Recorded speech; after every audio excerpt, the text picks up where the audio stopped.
Previously on Professor Layton. After witnessing Ramon's abduction before their very eyes, Luke and Professor Layton are shocked to see him return to Reinhold Manor on his own. Busy with the murder investigation, Inspector Chelmy warns Layton against meddling any further. However, Layton is confident that the Golden Apple and the morning's murder are linked to one another.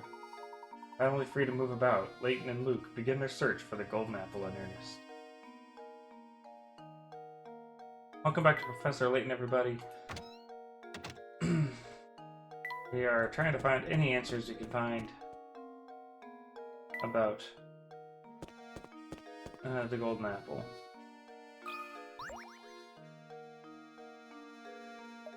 If you only want to understand Saint Mystere, you'll need to search the village thoroughly. Good luck, fellows, you'll need it.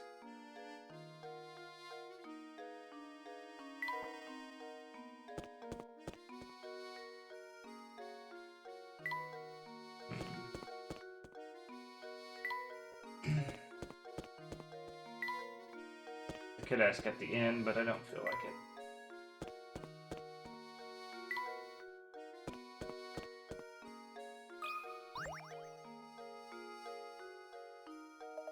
Oh, customer. Welcome, welcome. I have some great deals on sausage today, and my skirt steak will make any plate a fashion plate. Ha ha ha. Sorry to disappoint you, sir, but we didn't come here to shop. Oh, and here I was thinking I was gonna reel in a big sale. You got a hungry look about you, you know. I can't interest you with any of my fine meat products. Can I at least tempt you with a puzzle? You know you can. Sausage thief for 40 Pika rats. Alright. Ah, here's another one of these. Somebody ate the butcher's sausages. Here's what these four boys have to say. A says B ate the sausages. B says D ate them all up. C says, I didn't eat them, no way. D says B is totally lying. Only one of these rascals is telling the truth, and all the others are, needless to say, lying. You figure out who ate the sausages.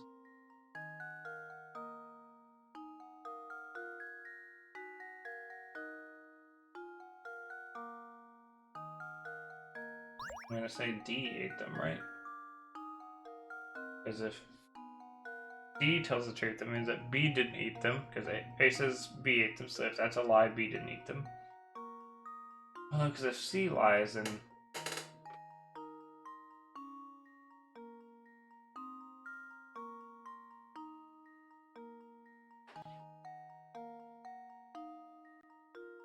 So how can only one of them tell the truth?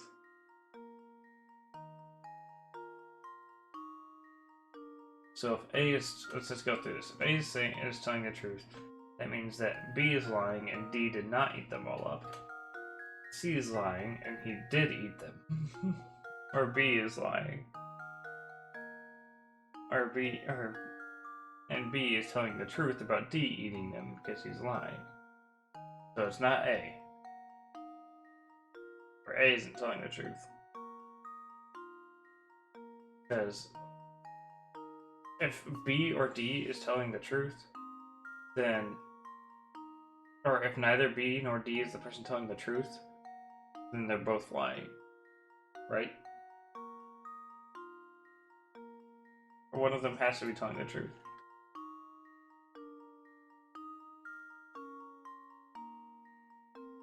Okay, so if D is telling the truth and B is lying, I'm thinking C actually now.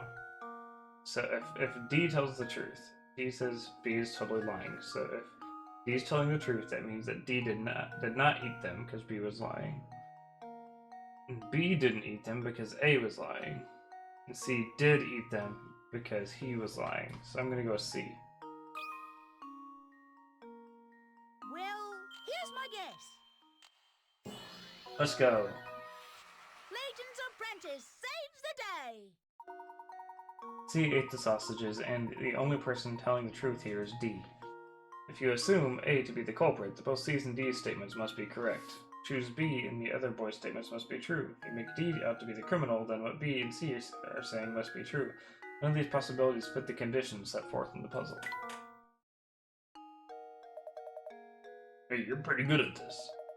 As the bonus for solving my puzzle, I'll throw in some gossip I heard. Word is that somebody lives in that dark, grimy tower. You have to be one odd duck to want to live in that old moldy wreck of a place. And it's huge. Flower Boss? It was Layton. He's the one with the bouquet. Somebody give me a piece of the painting. That's what I really want. And no one up here to scream either. Oh, plagues. Not being a member of high society myself, I never so much as had a conversation with Baron Rhino. Now, Sonny, as much as I'd like to keep chatting, I'm awfully tired. I think I need to go lay down. You feeling unwell, sir? I'm just plumb exhausted lately. That awful noise coming from the tower, you see. If he's not feeling well, he's the next victim. Gotten so loud I can't sleep or wink at night. You know what's causing that noise? Just a rumor, but I hear that every time the sound rips through St. Mystere, someone disappears. They say the ones who go missing are the ones who've been talking about feeling tired. Those who disappear are back before you know it, so it's probably just a load of poppycock. Whenever the noise sounds, someone disappears. Interesting. Do you think the peculiar sound has anything to do with that strange old man who abducted Romeo? Certainly a possibility, isn't it? But why would he release his victims after going through the trouble of kidnapping them? Oh.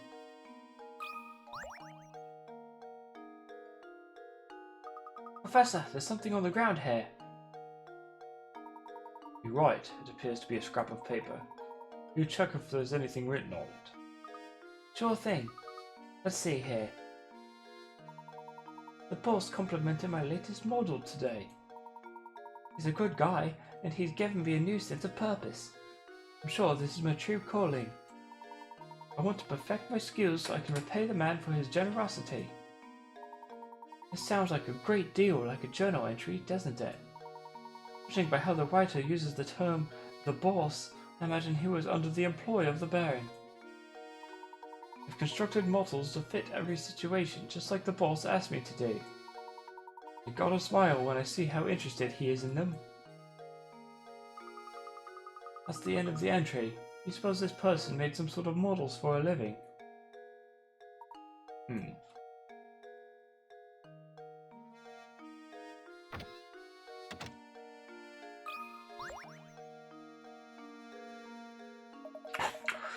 Yo, Professor, did you find what you were after? Never mind that, though. I've got something more important to talk about. Namely, chocolate. We solve this puzzle, and I'll tell you something you'll find very interesting. Puzzle 69, let's go! Is this the thing with the impossible chocolates? The one where you break off the piece and it ends up, like, somehow generating a square? You have a hankering for chocolate, so you buy a huge sheet of 30 chocolate squares. It is 5 squares long by 6 squares wide, except they're not squares, they're rectangles. You can only break the chocolate at the lines. Usually they run between the squares. And you aren't allowed to stack multiple segments on top of each other.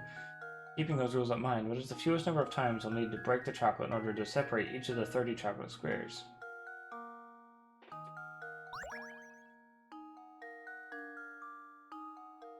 Start with a halfway slice there.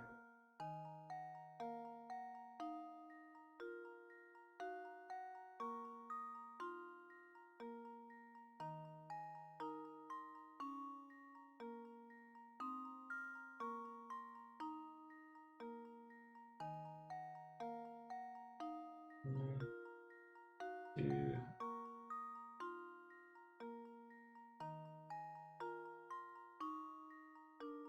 No, so this, what do you mean by they can't stack them on top of each other? I assume they mean you can't break more than, like, pieces that have been split up already at the same time. Like, I can't slice it in half here and then break both this side and this side along this line. Like this would count as 2 different slices.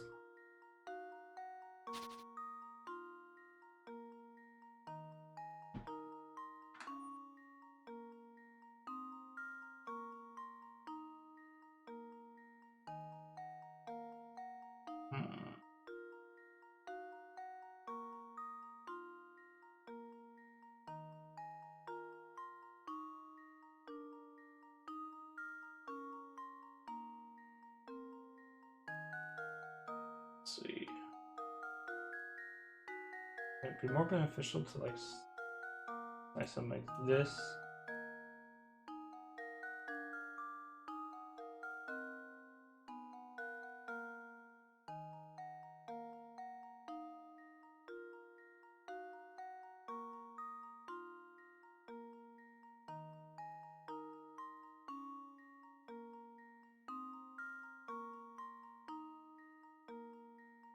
If you can't, doing that, if you can't stack them, you can't break them more than once. I don't know if it'll. 1, 2, 3, 4, 5, 6, 7, 8, 9, 10, 11, 12, 13, 14, 15, 16, 17, 18, 19, 20, 21, 22, 23, 24, 25, 26, 27, 28, 29.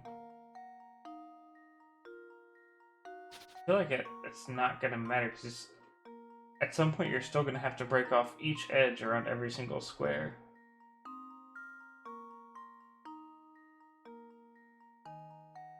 So I feel like the answer is always going to be 29.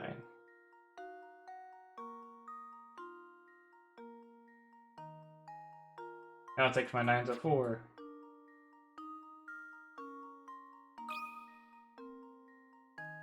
That should do it. There we go, let's go. Another puzzle solved. That's right. If you follow the rules set out in the puzzle, then it really doesn't matter how you break up the chocolate. The number of segments you have increases by 1 each time. You break a chunk off the sheet.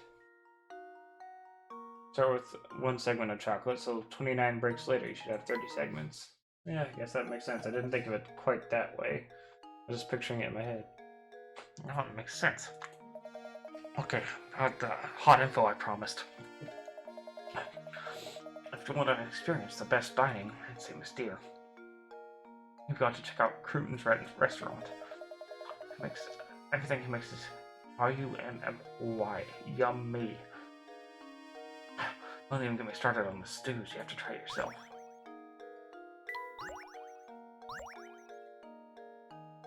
Okay, well that didn't help at all. I've already been to Crouton's restaurant. Check the inn. That's the only place I can think of I haven't checked yet.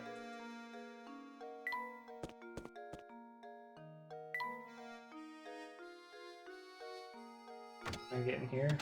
Can. Who are you? As you've come to the town hall, I strongly advise you to follow town procedure and solve this puzzle. Okay. Odd equations. Oh my, looks like someone has been writing nonsense on the blackboard again. Turns out though, under certain conditions, these strange equations are actually correct. 8 minus 6 equals 2, 8 plus 6 also equals 2. Assuming the above to be true, what does 7 plus 6 equal?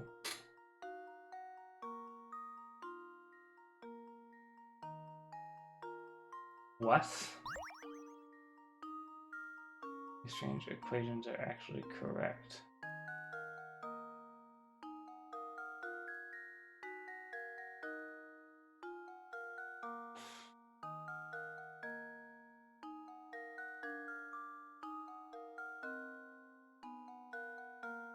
So, unless 6 is like a variable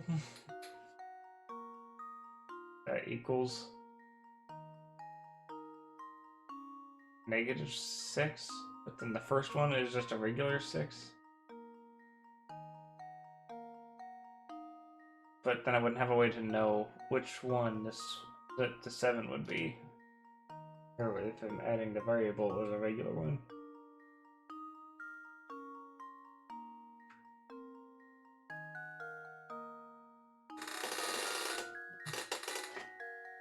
Sorry, not meaning to creak a ton. My chair is just extremely creaky.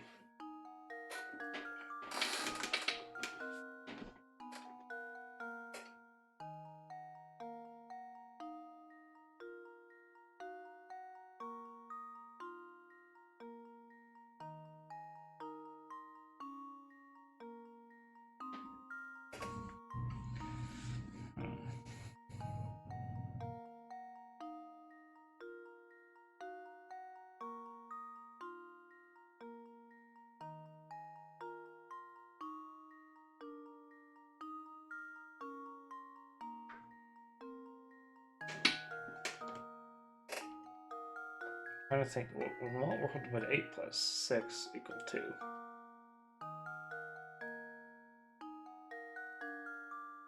8 plus 6 actually equals 14. Hold on, 14 equal 2. On a clock? Like 1400 is 2 o'clock? I guess that could be it. In that case, it'd be 3 for 7, right?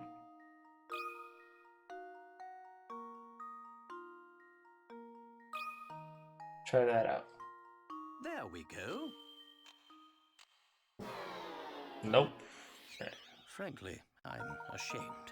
Oh wait. I put such a stupid answer. I meant to put it's 1 o'clock, not 3 o'clock. 7 is before 8. What the hell am I thinking? 1 o'clock, not 3. Oh man, Luke, here's my too answer. tired to be solving these right now. Yeah, that's right. Critical Oh, God. thinking is the key to success. You're correct. This puzzle is using time as a framework for the calculations. If you take 6 hours away from 8 a.m., it becomes 2 a.m. Move forward 6 hours from 8 a.m., and time becomes 2 p.m. Therefore, if you add 6 hours to 7 a.m., you should arrive at the answer 1 p.m. You can, of course, reverse a.m. and p.m. and still find the solution. Thank you. That would do nicely. Now please vacate the premises.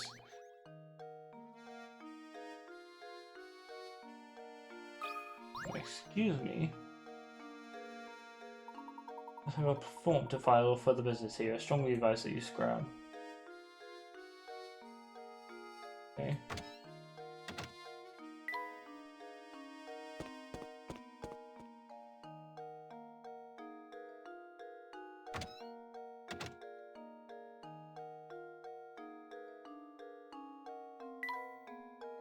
I smell bread baking back there. Well, where do I go now? I've been everywhere. I've been everywhere, man. I've been to Reno, Chicago.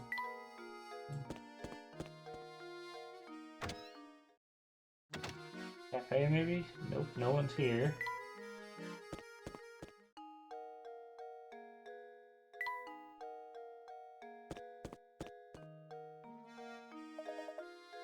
You there. Yes, you. You may make good sir.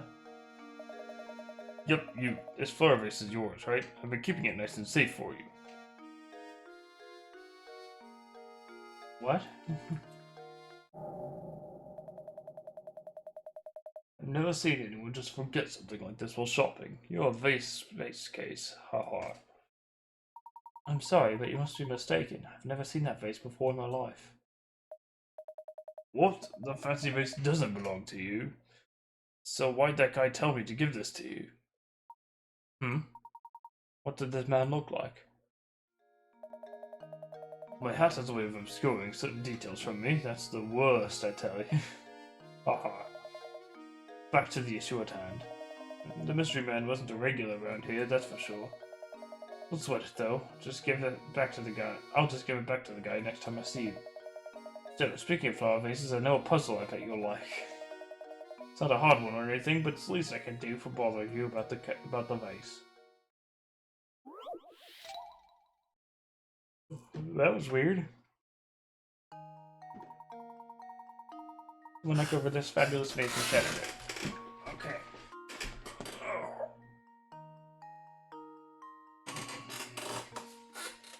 Put the pieces together and restore the vase to its original shape. There's one catch though. Mixed in with the pieces is a single piece from a different vase. Okay. Well, so let's start with the ones that we know go to this one. Be this top and the bottom.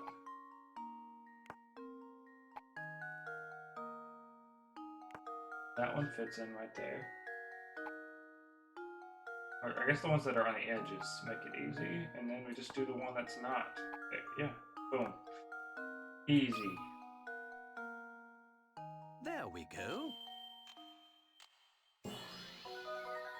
The other piece could just go on the back of the vase. Good job. Repairing the vase wasn't much of a challenge, was it? Only fixing things in Oh, if only fixing things in real life were this simple. I tell ya. With a good head on your shoulders, I'm impressed. By the way, you sure you don't want to take some fresh sausage home with you? Believe me, there are some links you don't want to be missing. Har har. No thank you, we're just fine. Too bad. Not to bust your chops or anything, but that deal was a one-time offer. Maybe you'd have said yes if you knew what was at stake. Ha ha ha. I think we're done here, Luke. Couldn't agree more, Professor. Later, Giuseppe. This. What kind of lout just throws trash on the ground? I'm going to pick it up. An old newspaper. Honestly, you'd think that everyone would know that trash goes in the trash. Wait a second. You have to come take a look at this article. Why would you look at that? Seems to be Inspector Chelmy. Look at that. Chelmy hailed as brilliant detective and devoted husband.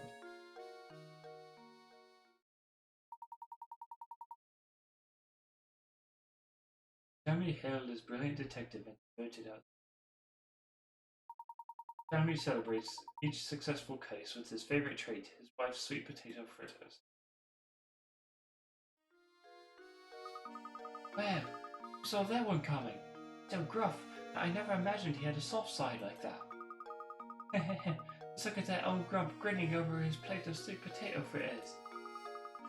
I knew he was fussing over nothing when he said he hated sweets back at Reinhold Manor. That's right, Luke. He did say that. I'm very curious. I assume his wife's dead. Just being honest here. Hello, sir. So, is it true what I've heard about the two of you? You're really running about town in search of the Reinhold fortune. That's correct, sir. Currently we're in search of a close friend of Baron Reinhold. I believe he has entrusted this friend with an important note. Gracious, sir, it's quite a search you have on your hands. Excuse me, my name is Archibald Gus. I mean, the Baron and I were great friends, thick as thieves. Used to have the most amazing conversations late into the night. You think that perhaps I'm the one you're searching for? Yes, I think so. But look, after all this searching, to bump into you in a place like this. I have one question. Do you recall ever receiving a small note or written message from the Baron? No, I don't ever remember receiving anything of the sort from Gus. But he did give me a fine desk that once belonged to him. At home, maybe it holds some kind of clue. Baron's desk, you say? Excellent. You'd like to come over to my house and take a look at it? You are most gracious. If you'd be kind enough to allow us to look at it, we would be very grateful. I am a little suspicious of this. Sure, Gus wouldn't mind two fine puzzle lovers such as yourselves looking over his desk. Actually, let me impart a few pearls of wisdom on you while I've got your attention. Focusing on your case is all well and good, but if you don't try to solve some puzzles, you'll be sorry later. Make an effort to find puzzles around town and just solve the ones you can. Take from this old timer, it's good to stop and smell the puzzles sometime. Alright, let's get off my high horse now. Let's head over to my house. Follow me. This is Gus's old desk. Take all the time you need to examine it. Splendid. Luke, let's get right to it.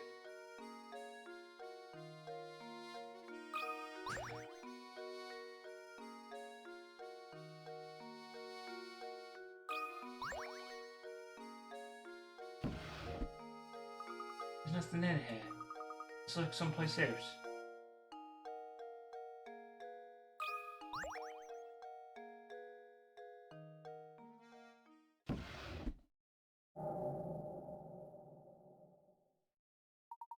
Seems to be a note. May point us in the direction of the golden apple. He hasn't opened that drawer yet? Really? What do you make of this X? Right, I just don't know at the moment.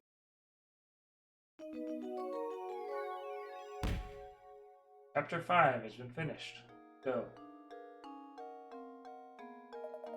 Sorry to interrupt you, but I just received a call from the innkeeper Beatrice. Seems she's concerned about one of her lodgers. She'd like your thoughts on the problem. Well, we'd best go help her. Thank you, Archibald. Now after the end we gave you.